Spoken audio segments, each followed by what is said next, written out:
English tutorial চ্যানেলে সকলকে স্বাগত জানাই। আজকে আমি এই ক্লাসে অ্যাডজেক্টিভ ক্লজ আর অ্যাপোজিটিভ নাউন ক্লজকে কিভাবে খুব সহজে আইডেন্টিফাই করা যায় সেই বিষয় নিয়ে আলোচনা করব। অনেক শিক্ষার্থী এই দুটো ক্লজের পার্থক্য বুঝতে পারে না। আজকের ক্লাসটা দেখলে এই কনফিউশন পুরোপুরি দূর হয়ে যাবে। ক্লাসটা শুরু করার আগে অ্যাডজেক্টিভ ক্লজ আর অ্যাপোজিটিভ নাউন ক্লজ সম্বন্ধে দু একটা কথা তোমাদের সাথে শেয়ার করতে চাই। ফার্স্ট পয়েন্টটা দেখো, অ্যাডজেক্টিভ বা রিলেটিভ ক্লজ রিলেটিভ প্রোনাউন দিয়ে শুরু হয়। রিলেটিভ প্রোনাউন রিলেটিভ ক্লজের মধ্যে সাবজেক্ট এবং অবজেক্টের ভূমিকা পালন করে। আর সেকেন্ড পয়েন্টটা দেখো, অ্যাপোজিটিভ নাউন ক্লজের সাথে অ্যাবস্ট্রাক্ট নাউন বসে। কোন কোন noun? Plan, idea, suggestion, decision, fact, statement, belief, reply, promise, report, proposal, hope, announcement, report. এখানে একটা কথা বলে রাখি, এই সমস্ত নাউনগুলো শুধু যে অ্যাপোজিটিভ নাউন ক্লজের সাথে বসে তা নয়, অ্যাডজেক্টিভ ক্লজের সাথেও বসতে পারে। এখানে তোমরা দুটো বাক্য দেখতে পাচ্ছ।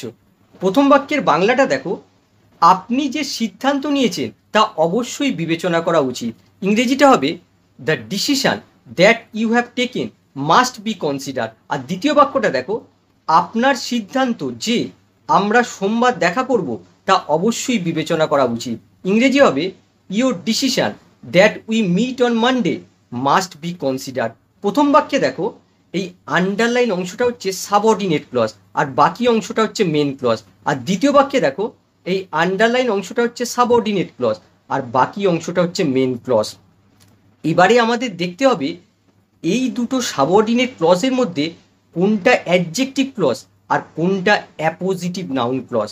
এক্ষেত্রে আমি খুব সহজ একটা ট্রিক দেখাবো, যে ট্রিকটা ফলো করে তোমরা নিমেষেই বলে দিতে পারবে কোনটা অ্যাডজেক্টিভ ক্লজ আর কোনটা অ্যাপোজিটিভ নাউন ক্লজ। ট্রিকটা কি? ট্রিকটা হচ্ছে, সাবঅর্ডিনেট ক্লজ থেকে তোমাদের দ্যাটটা বাদ দিতে হবে। দ্যাটটা বাদ দিলে সাবঅর্ডিনেট ক্লজের যে বাকি অংশটা পড়ে থাকে সেটা দেখতে হবে যে গ্রামাটিক্যালি কমপ্লিট না গ্রামাটিক্যালি ইনকমপ্লিট। যদি গ্রামাটিক্যালি ইনকমপ্লিট দেখায় তাহলে সেই ক্লজটা অবশ্যই অ্যাডজেক্টিভ ক্লজ হবে, আর যদি গ্রামাটিক্যালি কমপ্লিট দেখায় তাহলে সেই ক্লজটা অবশ্যই অ্যাপোজিটিভ নাউন ক্লজ হবে। আমরা যদি প্রথম বাক্য থেকে এই সাবঅর্ডিনেট ক্লজের এই দ্যাটটা বাদ দিই তাহলে দেখো পড়ে থাকে ইউ হ্যাভ টেকেন, তুমি নিয়েছো। দেখো কি নিয়েছো, ইনকমপ্লিট দেখাচ্ছে। কি নিয়েছো, এখানে কোনো অবজেক্ট নেই। টেক হচ্ছে ট্রানজিটিভ ভার্ব, কিন্তু দেখো এর কোনো অবজেক্ট নেই, গ্রামাটিক্যালি ইনকমপ্লিট। তার মানে এই ক্লজটা হচ্ছে অ্যাডজেক্টিভ ক্লজ। আবার এই বাক্যে দেখো, এই বাক্যে আমরা যদি দ্যাটটা তুলে দিই তাহলে দেখো পড়ে থাকে উই মিট অন মানডে, আমরা সোমবার দেখা করব। দেখো এটা গ্রামাটিক্যালি কমপ্লিট দেখাচ্ছে। তার মানে আমরা বুঝলাম যে এই ক্লজটা হচ্ছে অ্যাপোজিটিভ নাউন ক্লজ। এই টিকটার পেছনে যে গ্রামাটিক্যাল লজিকটা কাজ করে দেখো, সেটা হচ্ছে, দেখো প্রথম বাক্যে দেখো ইউ হ্যাভ টেকেন, তুমি নিয়েছো। কি নিয়েছো? দেখো কি এর উত্তর পাচ্ছি না। এই কি এর উত্তর আসলে এই দ্যাট। এই দ্যাটটা, এই দ্যাট বলতে এখানে ডিসিশনকে বোঝাচ্ছে। দ্যাট এখানে অবজেক্টের কাজ করছে। এই দ্যাটটা একদিকে যেমন কনজাংশনের কাজ করছে, অন্যদিকে এটা প্রোনাউনের কাজ করছে। প্রোনাউনের কাজ করছে বলতে কি বোঝাচ্ছে? দেখো এই দ্যাটটা হয় সাবজেক্টের ভূমিকা পালন করবে না হয় অবজেক্টের ভূমিকা পালন করবে। কিন্তু এখানে লক্ষ্য করো, এখানে দ্যাটটা শুধুমাত্র কনজাংশনে কাজ করছে। এখানে দ্যাটটা হচ্ছে রিলেটিভ প্রোনাউন, আর রিলেটিভ প্রোনাউন দিয়ে যে ক্লজ শুরু হয় সেটা অ্যাডজেক্টিভ ক্লজ হয়, তার জন্য এটা অ্যাডজেক্টিভ ক্লজ। আর এখানে দ্যাটটা শুধুমাত্র কনজাংশনে কাজ করছে, যার জন্য এই ক্লজটা হচ্ছে অ্যাপোজিটিভ নাউন ক্লজ। এটাই হচ্ছে এই দুটোর মধ্যে পার্থক্য। 3 আর 4 নম্বর বাক্যটা দেখো। প্রথম 3 নম্বর বাক্যটা দেখো, যে খবরটা তুমি আমায় দিয়েছিলে তা মূল্যবান, the news that you gave me is valuable. আর পরের বাক্যটা দেখো, তিনি আর নেই এমন খবরটা গুজব, the news that he is no more is a রুমার।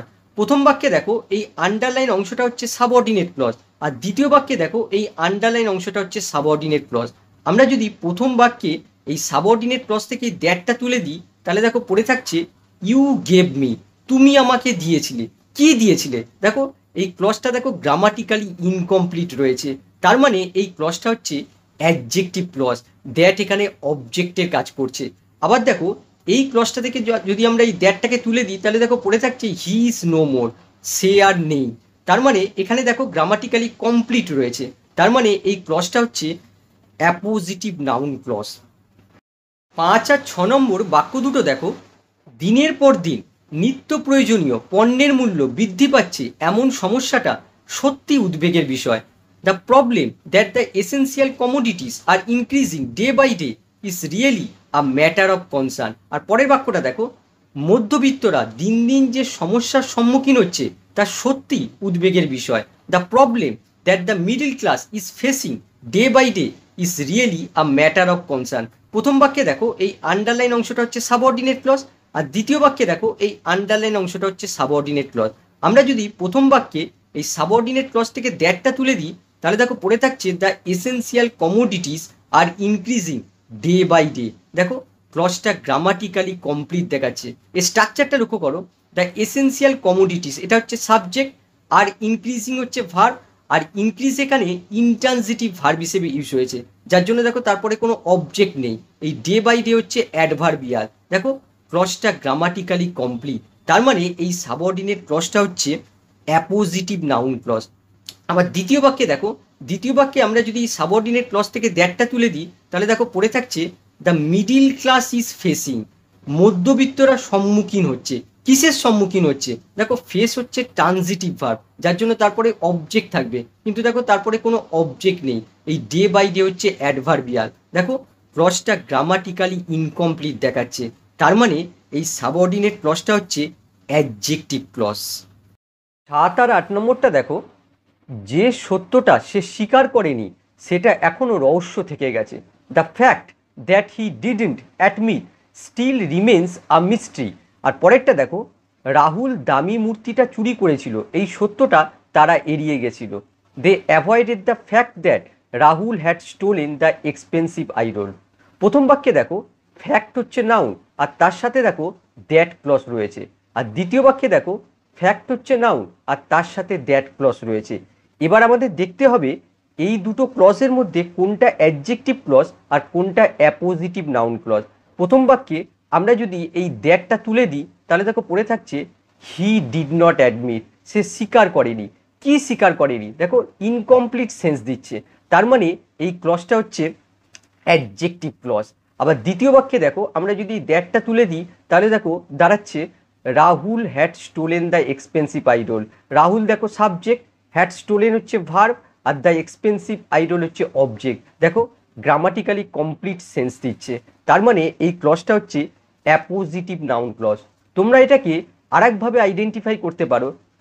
দেখো এখানে অ্যাকচুয়াল ফ্যাক্টটা কী ছিল সেটা কিন্তু বলা হচ্ছে না, ফ্যাক্ট সম্পর্কে অন্য তথ্য দেওয়া হচ্ছে, তার মানে এটা হচ্ছে অ্যাডজেক্টিভ ক্লজ। কিন্তু এখানে লক্ষ্য করো, এখানে অ্যাকচুয়াল ফ্যাক্টটা কিন্তু ডিসক্রাইব করা হয়েছে, ফ্যাক্টের বিষয়বস্তুটা বলা হয়েছে, যে ফ্যাক্টটা কী ছিল, যে রাহুল দামি মূর্তিটা চুরি করেছিল। সুতরাং এটা হবে অ্যাপোজিটিভ নাউন ক্লজ। এভাবেও তোমরা ভাবতে পারো। এবারে বিষয়টা আরও ক্লিয়ার করার জন্য কতগুলো বাক্য থেকে আমরা অ্যাডজেক্টিভ ক্লজ আর অ্যাপোজিটিভ নাউন ক্লজকে আইডেন্টিফাই করতে শিখব। প্রথম বাক্যটা দেখো, I have just got a message that she left the house. আমি এইমাত্র একটা মেসেজ পেলাম যে সে ঘর ছেড়ে চলে গেছে। এখানে দেখো এই আন্ডারলাইন অংশটা হচ্ছে সাবঅর্ডিনেট ক্লজ। আমরা যদি সাবঅর্ডিনেট ক্লজ থেকে দ্যাটটা বাদ দিই তাহলে দেখো পড়ে থাকছে সি লেফট দ্য হাউস। দেখো কমপ্লিট সেন্স দিচ্ছে, তার মানে এই সাবঅর্ডিনেট ক্লজটা হচ্ছে অ্যাপোজিটিভ নাউন ক্লজ। তাহলে উত্তরটা কী হবে? Appositive noun clause. 2 নম্বর দেখো, it was the river that the children prefer to swim in. এটা ছিল সেই নদী যেখানে শিশুরা সাঁতার কাটতে পছন্দ করত। একইভাবে দেখো এই আন্ডারলাইন অংশটা হচ্ছে সাবঅর্ডিনেট ক্লজ। এই সাবঅর্ডিনেট ক্লজ থেকে আমরা যদি এই দ্যাটটা বাদ দিই তাহলে দেখো পড়ে থাকে the children prefer to swim in. শিশুরা সাঁতার কাটতে পছন্দ করত। কোথায় পছন্দ করত? দেখো কোথায় উল্লেখ নেই। তাছাড়া দেখো শেষে ইন প্রিপোজিশন রয়েছে, আর প্রিপোজিশন থাকলে প্রিপোজিশনের পরে অবজেক্ট থাকবে, কিন্তু এখানে দেখো কোনো অবজেক্ট নেই, তার মানে গ্রামাটিক্যালি ইনকমপ্লিট রয়েছে। আর যার জন্য এই সাবঅর্ডিনেট ক্লজটা হচ্ছে অ্যাডজেক্টিভ ক্লজ। এই ইন প্রিপোজিশনের অবজেক্ট আসলে এই দ্যাট হচ্ছে রিলেটিভ প্রোনাউন। এই অ্যাডজেক্টিভ ক্লজটা এই রিভার নাউনটাকে ডেসক্রাইব করছে। তাহলে উত্তরটা কী হবে? Adjective clause. 3 নম্বর দেখো, our hope that he will come back prove false. আমাদের আশা যে সে ফিরে আসবে মিথ্যা প্রমাণিত হয়েছিল। এই সাবঅর্ডিনেট ক্লজ থেকে আমরা যদি দ্যাটটা বাদ দিই তাহলে দেখো পড়ে থাকছে হি উইল কাম ব্যাক, সে ফিরে আসবে। দেখো কমপ্লিট সেন্স দিচ্ছে। তার মানে এই সাবঅর্ডিনেট ক্লজটা হচ্ছে অ্যাপোজিটিভ নাউন ক্লজ। এখানে আমাদের আশা আর যে সে ফিরে আসবে একই বিষয় বোঝাচ্ছে, সুতরাং এই ক্লজটা হচ্ছে অ্যাপোজিটিভ নাউন ক্লজ। 4 নম্বর দেখো, the text that the professor recommended for the course is very helpful. কোর্সের জন্য অধ্যাপক যে পাঠ্যটি সুপারিশ করেছেন তা খুবই উপকারী। এখানে দেখো এই আন্ডারলাইন অংশটা হচ্ছে সাবঅর্ডিনেট ক্লজ। এই সাবঅর্ডিনেট ক্লজ থেকে আমরা যদি দ্যাটটা বাদ দিই তাহলে দেখো পড়ে থাকছে দ্য প্রফেসর রেকমেন্ডেড, অধ্যাপক সুপারিশ করেছিল। অধ্যাপক কি সুপারিশ করেছিল? দেখো রেকমেন্ড হচ্ছে ট্রানজিটিভ ভার্ব যার অবজেক্ট থাকা উচিত, কিন্তু এখানে দেখো কোনো অবজেক্ট নেই।